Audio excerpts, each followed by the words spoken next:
আজ আমার পুচকে ভাগ্নিটা প্রথম নিজে হাতে ভাত খাচ্ছে। তাই এই মুহূর্তটাকে আমি ক্যামেরাবন্দি করার জন্য ক্যামেরাটা শুরু করলাম। ও যখনই দেখলো আমি ক্যামেরা করছি ঠিক তখনই আসনের ওপর বসে ধীরে ধীরে এক গাল করে ভাত খেতে শুরু করলো।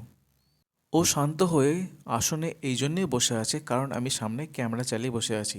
ক্যামেরা দেখে ও শান্ত হয়ে বসে রয়েছে, নাহলে ও শান্ত হয়ে 1 মিনিটও বসে থাকে না। আর ওর নিজের হাতে ভাত খাওয়ার আরেকটা কারণ হলো, মা ওকে বলেছিল ও যদি নিজের হাতে ভাত খায় তবে ওকে ডিমের অমলেট দেবে। তাই জন্য ও নিজের হাতে একা একা ভাত খাচ্ছে। অনেকক্ষণ ধরে চুপচাপ শান্তভাবে ভাত খাওয়ার পরে ও আমাকে বলছে আমি যাতে ক্যামেরাটা বন্ধ করে দিই, কারণ ক্যামেরা চললে ও তো দুষ্টুমি করতে পারবে না। তাই আমাকে বলছে ক্যামেরাটা আমি যেন বন্ধ করে দিই। আর পাশে যে ব্রাশগুলো আছে ওগুলো হচ্ছে ওর খেলার সঙ্গী। একটা হলো দিদুন, একটা মামা, একটা মাম্মাম, একটা দাদু। এইগুলো নিয়ে ও খেলা করে। ও যেই দেখলো আমি ক্যামেরাটা বন্ধ করে দিয়েছি অমনি ও ব্রাশগুলো নিয়ে খেলা শুরু করে দিল।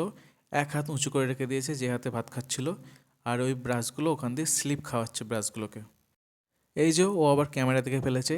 এবার ও আবার খেতে চলে আসবে, এই যে এবার খেতে বসে পড়েছে শান্ত মেয়ের মতো।